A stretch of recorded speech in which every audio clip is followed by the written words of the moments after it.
What is going on, everybody? Welcome into episode 4 of the FanDuel Football Multiverse, where we explore various what-if scenarios and see how things could have been different across the NFL. Today, we're asking what if we got to see a matchup between Lamar Jackson and Michael Vick, two of the most dynamic quarterbacks, both in Madden and in real-life football. I am Jim Sonis. I am a senior writer and analyst at numberFire, joined here by JJ Zachariason, editor-in-chief of numberFire and FanDuel. JJ, we always talk about the pluses in fantasy of quarterbacks who run, and doesn't get much better than this. What are you expecting today in what could be a wild matchup? I mean, look, Michael Vick dominates in Madden, right? This is known. You cannot bet against Michael Vick. So I am all in on Michael Vick in this game. I think he goes nuts. He should go nuts even in a tough matchup. And I'm also excited for the Hayden Hurst anti-revenge game that's going on. Oh, I didn't even think about that. That's very true. Wow, okay. So getting revenge against the team that you're currently on is interesting. I think Willie Snead is... That's not Willie Snead. I thought that was Willie Snead returning kicks, and I was like... mystified. But this is an interesting one because from a daily fantasy perspective, you had Michael Vick and Lamar Jackson both at exactly $15,500, which meant that you had a bit of a decision because, you can get both those guys in, but probably not getting a lot else out there. So, JJ, if I forced you to choose one, would you go Lamar or are you going Michael Vick? I'm going Michael Vick. I'm telling you, Michael Vick does not disappoint in Madden. And they're at home. That's obviously a plus. Oh, no! And Lamar Jackson throws it right to the Falcons. Makes me feel good about that pick. Not a great start for Lamar. I don't think he had a pass like that the entirety of the 2019 season. So Regression, yeah, Jeff. Exactly. Madden being a little rough on Lamar Jackson, and just an inaccurate pass there trying to find Mark Andrews. And that's going to put Michael Vick inside the Ravens' 30-yard line. There's Willie Snead hanging out there. Willie Snead's hair is all over the place. In this Love game. it. Yeah. Love it. Embrace the chaos, Willie Snead. Yeah. So we are going to see Michael Vick. And this is like prime Michael Vick. I think that he's based on where he was rated for like the Madden cards that they have. So we're going to see like prime Michael Vick. And I guess we could argue about what prime Michael Vick actually is. And he throws it right to the Ravens almost. I thought that was going to get picked. Yeah. And this is wild because Michael Vick, I wouldn't say was as good of a passer as Lamar Jackson was in 2019, but Michael Vick in his prime was a legitimately good passer. Like, if we disregard the rushing, he was a good passer, too. He was top 10 in total net expected points twice across his career. He will take off and run here. A little juke move, and he gets close to the first down and a fumble, and it's picked up by Devontae Freeman. So Devontae Freeman gets on it and maintains possession. Yeah, there you go. Well, fish shake for Devontae Freeman. We had the Falcons on earlier in the Taysom Hill game, and Devontae Freeman, big game there, and a big start to this one, too, by recovering the fumble.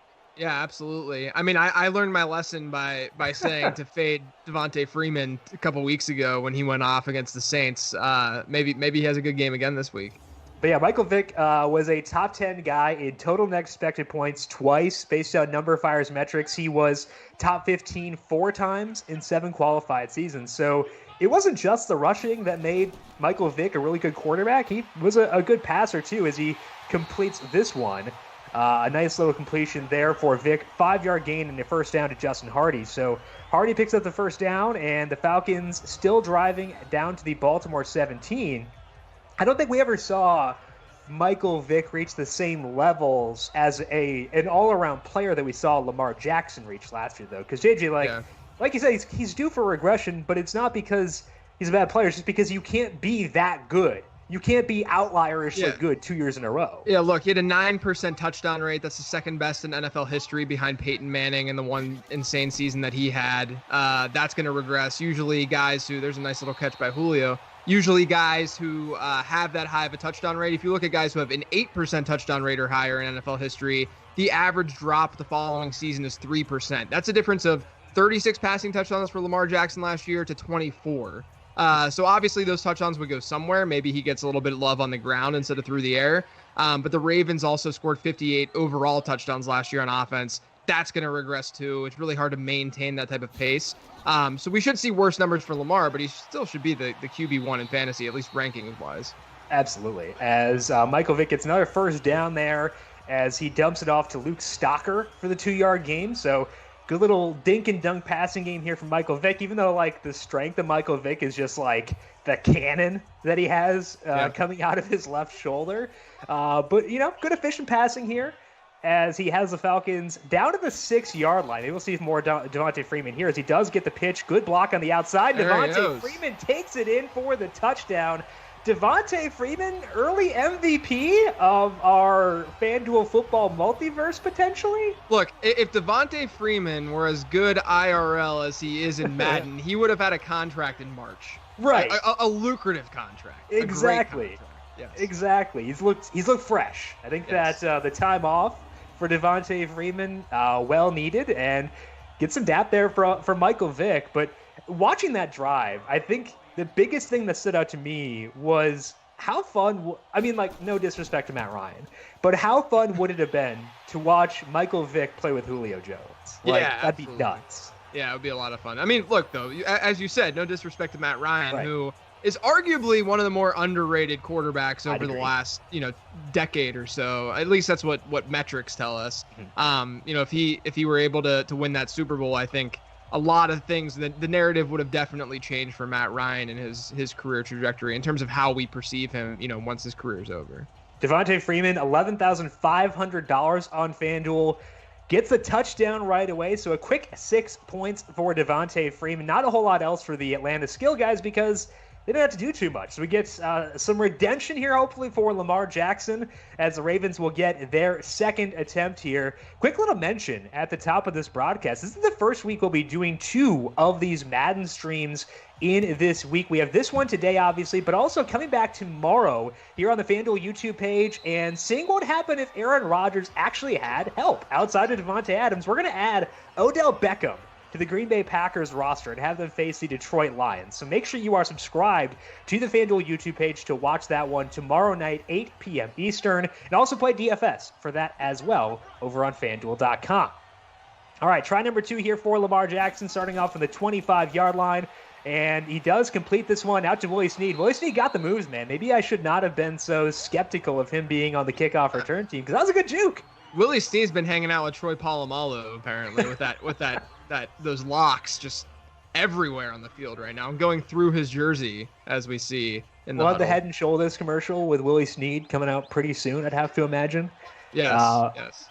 But 2nd and 1 here is they get Lamar back on track. And he goes with a handoff to Mark Ingram. Ingram gets close, but I think he's probably short of the first down marker as they show that awesome Baltimore Ravens offensive line. Marshall Yanda next year will not be there, though. So a lot of changeover up front for the Baltimore Ravens, and it will be 3rd and inches. All right, so we're going to see here what the Ravens do on 3rd and short.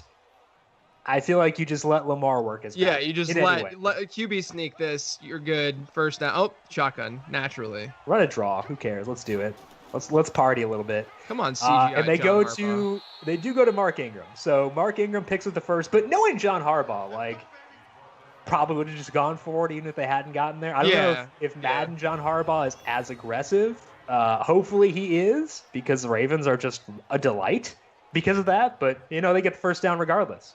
Yeah, it's going to be interesting actually next year to see if Baltimore doesn't face as many positive game scripts as they did this year. Look at what happened in that Tennessee game in the playoffs where they were forced to unleash Lamar Jackson's arm a little bit, and he just went bonkers in fantasy football as a result. Because if you're dropping back to pass, you're naturally going to scramble more. Right. And that's what we see. It's similar to Russell Wilson in that way from a fantasy standpoint. You get a run from Mark Ingram there. But it's similar to Russell Wilson from a fantasy standpoint where it's not just the fact that we want more passing volume in Seattle. It's that we want more passing volume because he scrambles more. If you look at the seasons where he had more attempts, more volume through the air, he also had more volume on the ground because he's able to leave the pocket and get fantasy numbers through his legs. So if they do increase that pass to rush ratio a little bit, which I think that they naturally will because of regression, Lamar Jackson could do a little bit more than what we saw, or at least more than what we're projecting, and be able to maintain at least what he did last year on the ground. And I think the other big takeaway from that would be if they're forced to throw more, that's going to increase the viability of Marquise Brown and Mark Andrews, because when Marquise Brown was healthy last year, his target market share numbers were really good, at least at times, especially in that playoff game against Tennessee. Like, he went nuts, and it was awesome from like a DFS perspective. I was delighted personally that they got down because helped out my Marquise Brown shares, but it would get them in more situations where they have to throw throughout the entire game and can really bring to the forefront the volume that Andrews and Marquise Brown were getting. But apparently here it's all Willie Snead, so who cares? Yeah, I think Hollywood Brown's a really, really good middle round pick right now in fantasy drafts. Absolutely. And like, it wasn't just like one injury. He was hurt heading into week 1, and that's why he ran like, you saw the insane numbers about how he ran like 8 routes or whatever. It was because he was on the injury report that entire week, and he was coming off, I don't remember if it was a Liz Frank injury over the offseason, but like, but like you give him a full offseason. I guess I don't know if this counts as full given the way things have gone, but you give him an offseason in this offense to get healthy, things could be really interesting. As we see another handoff here to Mark Ingram, very Ravens-esque in their commitment to the ground game as Ingram gets stuffed for a gain of nothing. Yeah, difference is that Baltimore is usually very efficient on the ground. You get their running backs averaging more than 5 yards per carry. Right now, Mark Ingram is 5 for 9 yards. Let's open it up a little bit here. Come on, Ravens, as they are in Falcon territory now, down 7-0. Almost at the end of the first quarter here already. So this game going by pretty quickly, but a nice pass there from Lamar Jackson as he completes that one along the sideline, and he does find Seth Roberts. Yeah. And that will be the end of the first quarter. All right, so Michael Vick and the Atlanta Falcons up 7-0 on the Baltimore Ravens so far. Haven't seen a ton of rushing out of Lamar Jackson and Michael Vick so far. We did see that one nice scramble from Michael Vick, but all right, let's see some Lamar now. Let's see vintage Lamar Jackson. Instead, we'll see another handoff to Mark Ingram as he breaks a tackle. All right. I was skeptical when he breaks another tackle as he gets inside the 25 and down to the 23-yard line. All right, you can celebrate, Mark. I'm sorry. I should not have doubted you. That was nice. That was a very nice run. Mark Ingram going to be an interesting role this upcoming season because they decided to go J.K. Dobbins in the second round, which was interesting given the analytical approach that the Ravens have to football to go with a running back in the second round. But I think with their style of football, it makes at least more sense. But it's going to make it a frustrating situation for them in fantasy. JJ, how are you projecting that backfield to look with J.K. Dobbins and Mark Ingram, Justice Hill, Gus Edwards, et cetera, all in that one space? Yeah, I mean, I think Dobbins is a great fit for Baltimore. Oh, my goodness. Wow. That was Hollywood. Wow, Hollywood. So now we're seeing the effects of the volume. This is why you let Lamar Jackson throw. It was a good throw. It was a great catch by Hollywood Brown as he elevates and brings that one in, and that makes it 7-6. I would love to see a lot of that in 2020. My goodness. That was awesome. And, he showed what he can do when you give him volume last year. He went nuts at times. I know I probably used him in DFS more than I should have, but he's 10-5 for this one. I think it's a very fair salary given that, they're facing a legit opponent that may force him to throw, and we saw that right there. So Justin Tucker, Mr. Automatic, ties it up at 7 apiece. But JJ, back to what we were talking about before with this backfield for the Ravens in 2020, what are you expecting to see out of those guys? Yeah, I mean, to me, I'm expecting Mark Ingram to still be sort of the 1A this season in that offense. Dobbins maybe having a little bit more upside during the second half of the season once they need to unleash him and maybe rest the geriatric running back in Mark Ingram. I'm just kidding, Mark. I shouldn't even say anything. For whatever reason, Mark Ingram has me blocked on Twitter. What? Of all I think he's the only athlete that's ever blocked me. I must have said something that was anti-running Ben back. Roethlisberger hasn't blocked you? That's true. Ben Roethlisberger has blocked me. As with you guys, anyone watching this right now needs to go look and see if Ben Roethlisberger has blocked you, because chances are he has. If you've never tweeted, there's a good chance you've been blocked. Yeah, exactly. But yeah, Mark Ingram has me blocked. So you know what? Go J.K. Dobbins, baby. Let's go. I mean, I like J.K. Dobbins, so I'm not going to complain by any means. But Mark Ingram, been a fun guy to watch, both with the Saints and with the Ravens. Throughout his tenure, he's been fun dude. And he's fun to watch in Madden, too, because he's a bit of a bruiser. He has been so far in this game. Yeah. All right. Drive number 2 for Michael Vick at a full field to work with. Devontae Freeman trying to break some tackles, but not enough room to work with there, and he does lose a yard. So Matthew Judon with a nice play there, which means we get Michael Vick in 2nd down and 11. Did you play Madden back in the days when Michael Vick was just like broken, basically? Oh yeah, and I still have a Spotify playlist with all the Madden soundtrack songs on it. Yeah, I mean those were the days, man. Those were the days. I remember like the 2004 edition, which is the one where he was on the cover. I think it was 2004. I was playing on. I didn't have like a console or anything yet, but I was playing it on computer, and like I would play it just all the time. Yeah. And I was a Jets fan growing up. But I would do like the franchise drafts or whatever, just so I could get Michael Vick onto my team and like have him play with like the Nashville Monsters or whatever I decided to name the team. The Nashville Monsters. I was not creative. I was 13. Let's not dwell on the fact that I was not a marketing guru. Everyone needs to make fun of Jim for making the Nashville Monsters. There goes Calvin Ridley. And Calvin Ridley picks up the first down. So Michael Vick hasn't unleashed it yet, and that's kind of what I want to see. I want to see the cannon, but hey, he's being efficient, picking up first downs. If you want to jack up your expected points numbers, pick up those first downs, make some completions, and let's boogie.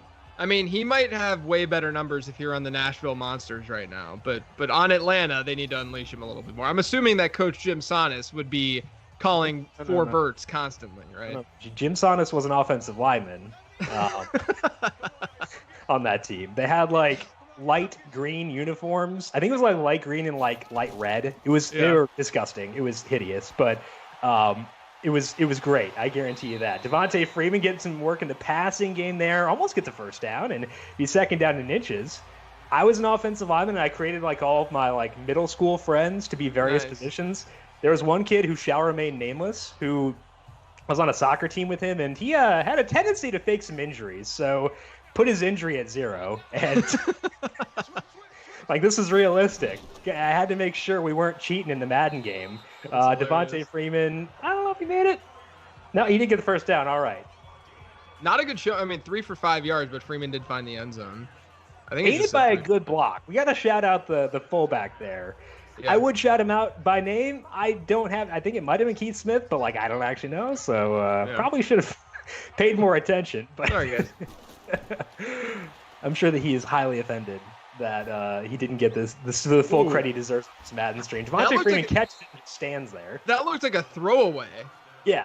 I thought he was throwing that in the turf, and then all of a sudden Devontae Freeman caught it. Devontae Freeman just trying to jack up his half PPR scores, 2 catches, 11 yards. We'll take that. I mean, he got the touchdown early, got a couple of receptions, got 11 receiving yards. You don't need rushing efficiency if you get volume in the passing game. Devontae Freeman getting that. But let's get some Julio in here. I want to live out this fantasy. Instead, it's Austin Hooper. I was going to say, a couple yards. You were talking up Michael Vick and Julio Jones earlier, and little did we know Julio Jones retired before this game started. Yeah. Instead, we're getting Justin Hardy, Austin Hooper, and Devontae Freeman. What more could you possibly want? The answer is everything. But as we get down to the 2-minute warning, touchdown so far by Devontae Freeman and Marquise Brown, a disgusting reception by Brown to get the touchdown. He was 10-5 on FanDuel. Again, a really solid number there. 3rd and 3 for Michael Vick. He was $15,500.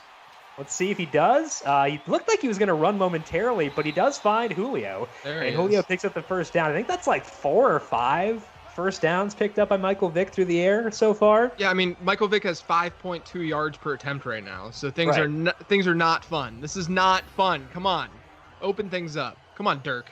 Can we call him Michael Carr, or is that too harsh? Michael Carr under center. Yeah. Let's open things up a little bit here. But they are inside Ravens territory. It is inside the 2-minute warning, so maybe trying to just bleed some clock here because the Falcons get the ball to open up the second half because at the beginning of the game, Lamar Jackson threw a pick right away. All right, here's Michael Vick looking to run, and he is going to run, tucks it down. He's got a 10-yard. Oh, let's go. He picks up 17 yards. That's the Michael Vick we all signed up for. Yes, sir. Nice run by Vick. That's what we used to do back in the day. Just tap B, get that spin move going, juke a little bit.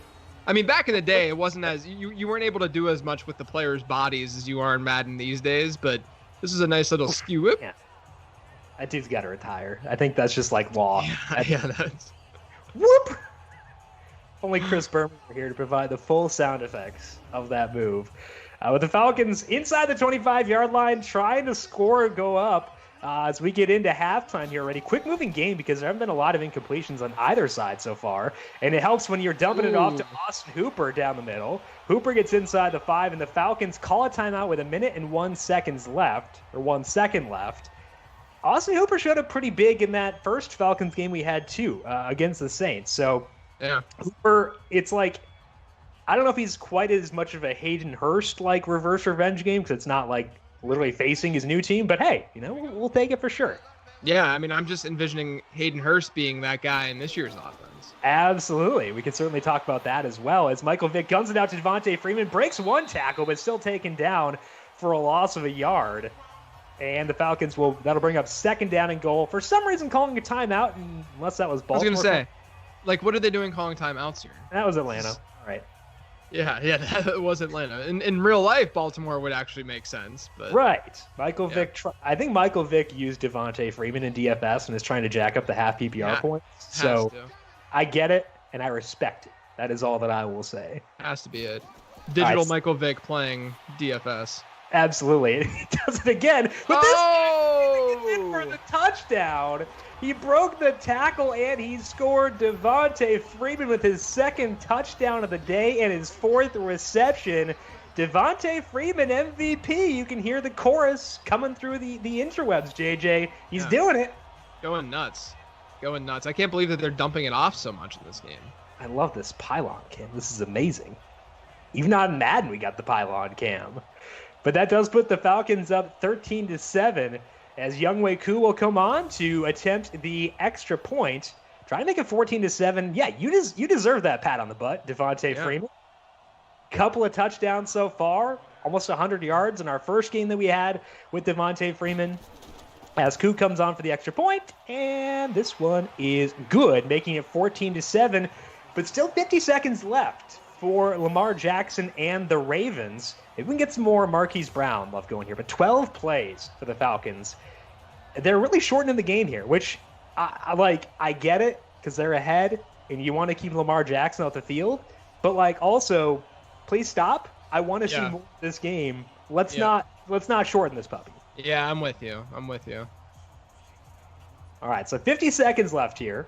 Lamar Jackson gonna get to sling it once again. Mark Andrews, Marquise Brown, and he does have Hayden Hurst, JJ. So let's get some quick thoughts on Hayden Hurst, because Hayden Hurst traded to the Falcons for a 2nd-round pick and getting a little bit of hype as a later-round tight end option. Obviously, there's no Austin Hooper there. Let's not offend the Jaden Graham hive, which is alive and well. But what are your thoughts on Hayden Hurst? I love Hayden Hurst as a later round option. If you look at what Dirk Cutter has done as offensive coordinator for the Falcons, not only now and last year, but when he was there, back in like 2012 to 2014, they've consistently been top 5 in the league in pass rate. Last season, we saw them throw a ton of balls. And I would expect similar things to happen this year. And you have, no Mohamed Sanu. Obviously, he was traded in the middle of last year for a 2nd-rounder for whatever reason to New England. You really only have Calvin Ridley and Julio Jones demanding targets. So if Hayden Hurst is any good, any competent, right, he should walk into a lot of volume in that offense. That's really what we care about in fantasy.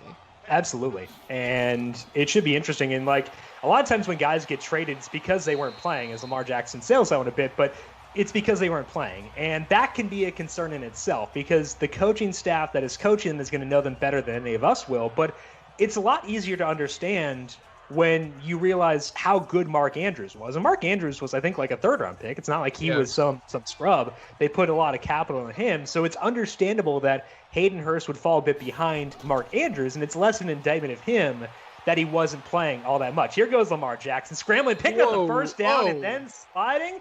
You love to see it, the first down and the slide. Everyone with Lamar Jackson dynasty shares breathing a deep sigh of relief. I'm sure they care so much about this, but picking up the first down and calling timeout. Yeah, that was a nice run. I mean, we're seeing what happens when you have those mobile quarterbacks in this game. They make some ridiculous jukes. I just want to see more. 32 seconds left, 1 timeout. You can get out of bounds. Let's party. All right, Lamar Jackson going to pass here, throws it out towards the sideline, overthrows Mark Andrews, and it goes out of bounds. So stops the clock, 2nd down and 10. Lamar maybe needs to get the Madden ratings up, because I feel like again, this has not been representative of what we saw from Lamar Jackson, literally the league MVP this past year. Yeah, those are 2 outs where he just completely missed the tight end. Those are really bad pass. All right, 2nd down and 10 from the 33-yard line. Blitz by the Falcons. Lamar stays cool, but the bullet pass inaccurate there. So 4 of 18 for Lamar for 55 yards. Blitzing Lamar Jackson, bold strategy, but it pays off. The Falcons defense, hey, I guess maybe their kind of weird, maybe legit surge last year carrying over into Madden as well. Yeah, they're definitely playing a lot better than I thought, and they looked decent against New Orleans too. Whenever we did the stream a couple weeks ago, so I mean, it helps in your face to Taysom Hill. I think, yeah, exactly. But I think that what we're seeing is you might want to play as the Atlanta Falcons in Madden because their defense is way better in this game than they are in real life. And then add Michael Vick to the roster. Again, No disrespect to Matt Ryan. But 20 seconds left, and it's 4th down, so we're probably going to see a punt here and maybe a little, maybe we can see the Michael Vick cannon unleashed here for a Hail Mary. I won't hold my breath. I'm not too proud to beg. I guarantee you that. Let's just see a little bit here. But otherwise, the Falcons will be going into halftime with a 14-7 lead. Devontae Freeman already with a couple of touchdowns. This one goes into the end zone. 12 seconds left. They're probably just going to run this out, which means more volume for Devontae Freeman. So why not, We'll see. And they do give it to him right at the gut. Then he'll pick up a couple of free yards. He's up to 8 yards, but hey, 2 tutties can cure a lot of ills. And like receptions for Devontae exactly. Too. Yeah, he's getting a lot of love through the air, which is not something that we've seen in these Madden streams with the running back position. Exactly. I think in that one game where we had him against the Saints, he may have had like 1 or 2 receptions. It was not a lot. But the Falcons go into halftime up 14-7, and they will receive the kick to open up the second half. Devontae Freeman's first touchdown there, and we'll see the second one here as he makes a nice play to get off the tackle and get in for the touchdown. Marquise Brown, the touchdown so far for the Ravens, and I think the one, if you want to view it as a positive, the one positive of this score is that maybe the Falcons can score quickly here and put Lamar Jackson in negative game script. And then, JJ, we'll see what you were talking about, where he's dropping that back pass, which gives him opportunities to scramble as well, and we'll take that every day. Yeah, absolutely. We need that negative game script, rather, for Lamar Jackson. It's wild that Jackson was able to put up the numbers that he put up last year in the positive game scripts that they saw, honestly. So we'll see what happens if there are more negative game scripts in real life and in this Madden simulation. They had the kickoff return team out there, and Michael Vick was on it. I desperately hope that was not a glitch. I know it was a glitch, but let's let him return. Would we complain? No, I wouldn't at least. Nice little spin move there by Justin Hardy. All right. Maybe we got to give Justin Hardy more love in the projections now if we're going to see some spin moves in Madden. Again, this is all, it should be part of our process, obviously. Yes. Including all this. Look at that Michael Vick 12 for 13 for 77-yard stat line. Again, he's Derek Carr in this game, apparently. Yeah, really is. Derek Carr is actually not a bad athlete. If you look at his combine time, so maybe Derek Carr is just slow Michael Vick, slow Madden Michael Vick. Maybe that's where we're at here, effectively. Michael Vick not getting any help there from his pass catchers, though, with the drop. 14-7, Falcons on top. Couple of touchdowns for Devontae Freeman and one for Marquise Brown so far. Still a full half left, so we'll see how things play out the rest of the way. But just want to see one deep ball. Not going to get it here, though, as he does dump it off to Calvin Ridley. Second catch, I believe, for Calvin Ridley so far in this game. We talked a bit about Calvin Ridley in that Saints game. But, JJ, last year when there was no Mohamed Sanu, and now you take Austin Hooper out of the equation, Calvin Ridley got really good volume in those games. So what's your expectation for Calvin Ridley heading into year 3, knowing that there are 2 fewer weapons in this offense? Yeah, I mean, if you want to pinpoint a guy who is this year's Chris Godwin, there's a big play by Austin Hooper. Who's this year's... that seam play every time. All day. That's this year's Chris Godwin. It's got to be Calvin Ridley. Because you're going to see a lot of hype within the fantasy industry. A lot of people are going to say that he should be drafted in the late 3rd round, maybe in the 4th round. And you might feel uncomfortable or think that it's too high because he's not the number 1 option on his team. But he's in a great spot to thrive. Like I said earlier, they're going to throw the ball a lot there in Atlanta.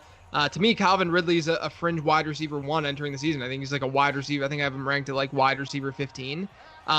So I'm very much into Calvin Ridley and think that despite the fact that his ADP is going to rise, there goes Michael Vick. Oh, come on. Despite the fact that his ADP is going to rise, he could still end up being a value. It's almost identical to what we saw with Chris Godwin last year. Yeah, Chris Godwin started to get like major fantasy hype pretty early in the offseason last year because we knew that Adam Humphries was gone, and for some reason, and Deshaun Jackson, and for some reason that was Adam Humphries was partially in the way of Chris Godwin. But what we had seen with Chris Godwin was efficiency when he got chances, and we were able to project those chances to go up, given that they were losing those two guys. And it is similar for Calvin Ridley. The thing that I like about Calvin Ridley as someone who just like sells out for domes is that he gets to play half of his games indoors. I love dome players for DFS and for season long because it's such a huge advantage, and I'll happily take that too. Yeah, it's nice that he's playing in a division now too with not just Drew Brees but Tom Brady as well, so you can see some shootouts in the NFC South. Absolutely. Falcons driving again, trying to go up 2 scores, and it's a dump off to Calvin Ridley. He goes backwards. Still picks up a couple of yards. 17 attempts for Michael Vick now, 111 yards. Air yards, like in total, probably 13. Like 30. Yeah. He had that one long seam play to Hooper, but that's about it. Yeah. Kind of been annoying. What about Julio? Because Julio's market shares last year were kind of annoying. I think annoying is a word that I settle on personally for how things played out for him. Again, mostly from a DFS perspective, but he does also benefit from Mohamed Sanu and Austin Hooper being gone. So we're high on Calvin Ridley, but I assume that does not negatively impact Julio, correct? Yeah, I don't think it does. I think what negatively impacts Julio is that at some point the guy's going to drop off. I mean, at some point he's going to get to an age and to a point in his career where he's not going to be able to do what he did, 3 or 4 years ago. He's already had issues with health throughout his career. Sure. I still think he's fine. I think I have him at like wide receiver 5, but there is that risk that, of the other wide receivers being drafted around him, they don't have the age profile that Julio Jones has. Austin Hooper going nuts. 5 catches, 69 yards, no touchdowns yet. Nice. And he's not quite touching Devontae Freeman. Devontae Freeman for this game, $11,500, whereas Austin Hooper was $10,500. I would assume the lineup's doing well so far. Probably got both those dudes on there. Michael Vick also been okay. Not quite living up to 15.5. Lamar Jackson, outside of a touchdown to Marquise Brown, hasn't done a bunch. So seems like the main players you wanted thus far, Devontae Freeman and Austin Hooper. And another dump off to Austin Hooper as he picks up his 6th catch. Michael Vick threw that like he was throwing a deep ball, and then it just went like 2 yards. Who was it who would always do that? There was someone who would jack up his shoulder pads intentionally to make the defense think he was going to just bomb it. Jeff Garcia? I don't remember. It always bothered me though, and it threw me off so much. As now we're gonna see some Michael Vick running, cut up. Oh, he goes out of bounds. I love the defenders just standing there. Like if Russell Gage had decided to throw a block, we maybe that would could have have been a seen. touchdown. Yeah. So Russell Gage, you're cut. Let's go, man. Let's go. You're cut. 3rd and goal from the 3. Maybe we'll get to see Michael Vick run this one in here. I don't think Julio is on the field. Looks like it's Calvin Ridley and Russell Gage. As the handoff goes to Devontae Freeman, he gets stuffed. That's what you get for taking the ball out of Michael Vick's hands. They wanted the 3rd touchdown. Again, I think that Michael Vick used Devontae Freeman in his contest. Yeah, he had to. I mean, he's now got 6 rushes for 13 yards, but he's being utilized in the receiving game. He has the couple scores, so he's paying off that way, but it's not like he's been that efficient. Yeah. Absolutely. All right. So we will probably see the field goal here for Younghoe Koo.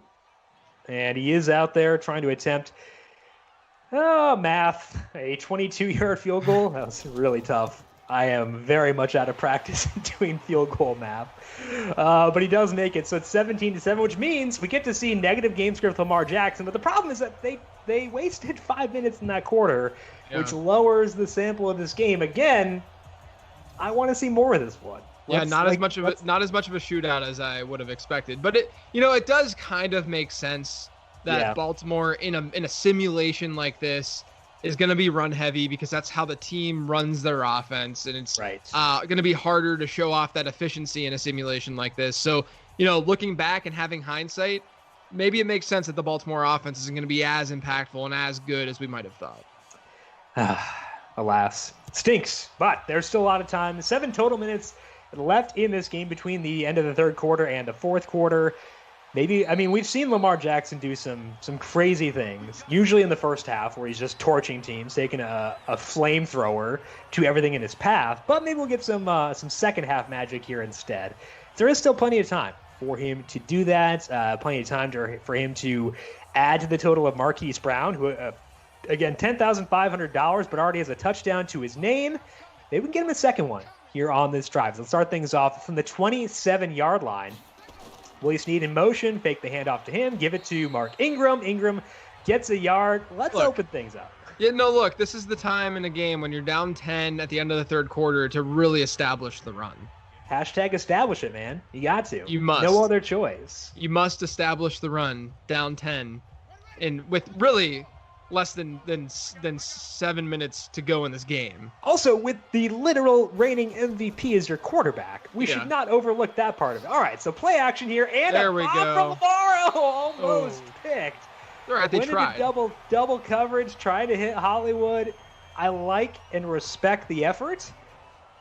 Maybe not the most well-advised throw there. Again, I think Madden's selling Lamar Jackson a little short here. Given the inaccurate throws, given the questionable decision there, we need to have a talk with them to jack up his ratings a little bit as the handoff goes to Mark Ingram on 3rd and 8. Yeah, that's just Greg Roman. What happened to you? Yeah, it's brutal. Probably going to bring us to the fourth quarter, and they're going to be down by 10, which is not great, not recommended. Again, it's Lamar freaking Jackson. Let's unleash him a little bit. Yeah. All we ask for is a close game in these Madden simulations. Come on now. Yeah, exactly. So they are going to punt it. Maybe the quarter change will change their decisions. I'm sure that there's some weird algorithms of deciding when to go for it. Probably doesn't matter. But they probably don't use the Ravens sheet when deciding whether to go for it too. Oh, they are going to go for it. Wow, good call, Jimmy. Hail the Ravens. Let's go. Good call. Lamar Jackson on 4th and 3, and it's almost picked off. Again, I don't think this is the real Lamar Jackson, and I'm upset. I am mad online. They really should not have been running the ball on 3rd and 8 to begin with. Right. But maybe all along they knew they were going to go for it on 4th, but then a bad pass from Lamar Jackson. 15-dimensional chess by the Baltimore Ravens. They knew the quarter was going to run out and the Madden algorithms would trigger. Yes. They know. Illuminati, we're good. Look at Michael Vick, 18 for 20 in this game. Goodness. And even though they've been a lot of dinks and dunks, when he has opened it up a bit, he's been good. And one of them was a drop by Calvin Ridley down the side. Exactly. Yeah. Another throw to Austin Hooper. Every freaking play is to Austin Hooper. So those of you who had Michael Vick, Austin Hooper, Devontae Freeman, Marquise Brown, quick math in my head, that's tough to afford, but you probably could have done it with a punt-type player. 7 receptions, 82 yards for Austin Hooper, and he ain't done yet. Vick is going to go downfield a little bit here. There we go. He does complete it once again to Calvin Ridley. So Ridley gets the first down here. The 4th trip to the red zone for the Falcons. Once again, maybe Vick getting the mojo going because he's been completing so many passes, starting to open things up a bit. 4 receptions, 28 yards for Calvin Ridley. But Austin Hooper and Devontae Freeman, the 2 stars so far in this game. Freeman is the tailback here, fakes it to him. Vick rolls out to the left, and he's going to run. Let's go.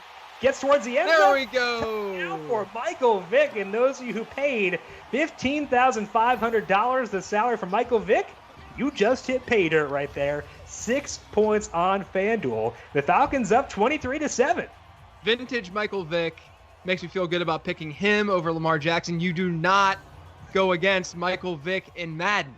We know this. He scored despite the fact that Austin Hooper tried to tackle him? Question mark. Yeah. He's like, yo, man, I know I've caught 7 balls, but I want the touchdown. I'm bringing you down. And Michael Vick said, no way. The first football game I actually ever went to was in the Metrodome in Minnesota. It was the Falcons against the Vikings. That was a game where in overtime, Michael Vick had like a yard rush and just like to the tunnel. That was the first football game I ever attended in person. That's like one of the most famous plays in football history, Jim. I was not a Vikings fan, which meant I was allowed to enjoy it. Because, like, I grew up a Virginia Tech football fan for some reason. I have no idea why. It's very hard to explain. So, like, I liked Michael Vick in college. And so I was like, can we go? And my dad was able to swing it. We went, got to see that, and forever grateful. That was also one of the best booth calls that I remember hearing. It's just so good all around. I mean, that was like peak NFL just moment. It was awesome. Absolutely. All right, 24-7. The Ravens down here, and the Ravens are another interesting team. We were talking about their backfield before, but from a fantasy perspective, their wide receiver core is also interesting because you do have the carryover in Marquise Brown, but Miles Boykin potentially healthier this year. Devin Duvernay, James Prochet. They've added names and more speed to that receiver room, and now we see that speed right there. Yeah, for Marquise Brown. But JJ, they've added receivers, which I think helps Lamar Jackson because Willie Snead is fine. Yeah, and Seth Roberts. He was doing work with Seth Roberts and Willie Snead. Now you get Miles Boykin an additional year. You bring guys like Devin Duvernay. That could help him, but what does it do to the wide receivers in this offense? Is there anyone you're targeting like late in this offense, or is it more of a wait and see approach? I think it's more wait and see. Marquise Brown, I like I said earlier, I love in the middle rounds. Mark Andrews is fine as an early round tight end. I have him at tight end 3, whereas a lot of people might have Ertz at 3 or something along those lines. But to me, I see Duvernay is an awesome fit. If you look at what he did, there goes Lamar. Woo! The slide again. All right. I love this slide. 2 carries, 27 yards. Keep sliding, man. Let's stay healthy. But Devin Duvernay, if you look at his college production, it really blew up his final year at Texas. And what happened was he shifted a lot more to the slot. And if you look at his Baltimore offense, they really could use a speedy guy in the slot because you have Marquise Brown who can play outside and stretch the field, Miles Boykin who's a very monster athlete. There's question marks around how good he is as a wide receiver, but I think Duvernay just fits really naturally as the slot guy, even though John Harbaugh says that all the guys are going to move around the field. I don't think that that's false because no one plays 100% of their snaps in the slot. But I do think Duvernay is just a really good fit. So he would be the guy that mid-season, if we start to see his target share creep up a little bit, maybe he ends up being useful in fantasy, but you're gonna need Baltimore to be more pass heavy in order for a guy like Duvernay to be reliable in season-long fantasy.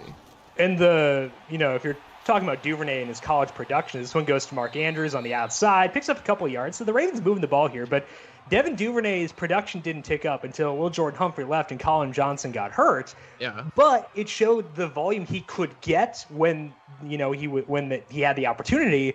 But also he was good in that volume, which I think is impactful to see as well. So, yeah, he played way more in the slot his final season than the other years, and that has to, you're naturally going to see more advantageous matchups there. Lamar Jackson dumping it off to Mark Ingram. 2nd down and 7, 2:50 left to go in this game. The people who decided to use Ravens players, Lamar Jackson not paying off for DFS so far. I think Marquise Brown's been kind of the one major contributor with those 2 catches now, and that second one being a big one. The first one, a disgusting touchdown to give the Ravens their first score of the game, and now they're running again. What in the world? They're down 17 points. Establish it, man. You gotta keep going with that 3.4 yards per carry for Mark Ingram. I just want the real Ravens to show up. Outside of that decision to go for it on 4th down, these have not been the Ravens that analytics Twitter embraces, adores, coddles, everything. Yeah. And we do get down to the 2-minute warning here. It's looking like it's going to be a big W for Michael Vick, though. Yeah, we get to see Michael Vick play football again, which is a lot of fun. I remember when he came back and played for the Eagles, he had that disgusting year. And this would have been right before you wrote your book about taking quarterbacks late. Wasn't Michael Vick one of the top overall picks in fantasy? Yeah, so that was the year before, and then the next year was the 2011 season, which was when we saw just crazy numbers from quarterbacks all around, which by the way was the almost lockout season. Yeah. Which is the most comparable to what's sort of going on right now with the NFL season and obviously coronavirus and not knowing when these guys are going to have training camp and get practice in. A lot of people are going to be down on offense, but you could argue that our sample, which is small, says to be worried about the defense because the offense knows where the ball is going to go. Right. And it's not like defenses don't need to be in a rhythm either and don't need to play as a team either. And what we saw, obviously, we just saw a turnover on downs. But what we saw the last time that the lockout almost happened and we didn't have the training camps this way was that, I mean, Eli Manning was really good. I mean, that's how crazy the season was. Defensive communication matters a lot, and it's going to be tough to install, especially teams that may have had changeovers at defensive coordinator, installing new systems. Like, you can do a lot over Zoom, but like going through those motions physically is going to matter a lot. Devontae Freeman gets a 70-yard gain there, but it's going to be tough for defenses, and I think that'll be interesting to watch. And also, I think the other impactful thing here is playing games with no fans, because away team offenses should have less of a hindrance than they usually would, as we see a penalty flag thrown there on that Devontae Freeman rush. But you think about the reason that there is, at least part of a reason there's a home field advantage in football, is that the home team has lesser, or the away team has lesser communications when they have the ball on offense. And that probably won't be as big of a factor this year. So we could see more offense from away teams, which could force the home team to throw more often and be more aggressive. There are a lot of ripple effects here that could potentially lead to additional offense. At least it's something that's within the range of outcomes. Yeah, I think it's going to be interesting, too, from a sportsbook perspective to see what lines look like. When we, usually there's a baked-in three-point advantage for home teams, and I don't know if that's going to be – I don't think it should be the case if there aren't fans. There is something, though, to being in routine and to being in the same locker room and to not be, travel and not sleeping in a hotel. I'm sure that there's some factor that plays into there too.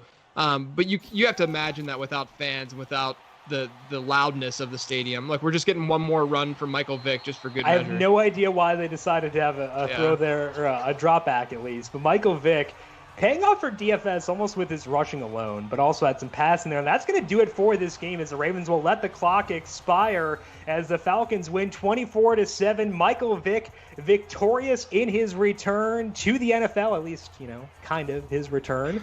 But a really good game, 20 of 22 for 152 yards and a touchdown. Lamar Jackson didn't do as much, only 93 yards passing. On the ground, Devontae Freeman didn't do a whole lot, but he's going to pay off for sure for fantasy because of the touchdowns. JJ, your takeaways from getting to see Lamar Jackson square off with Michael Vick here on the FanDuel Football Multiverse. I just wish that we were able to see them unleash them a little bit more than we saw. I think the Ravens played a little too conservatively, but it was good to see Michael Vick and Madden again.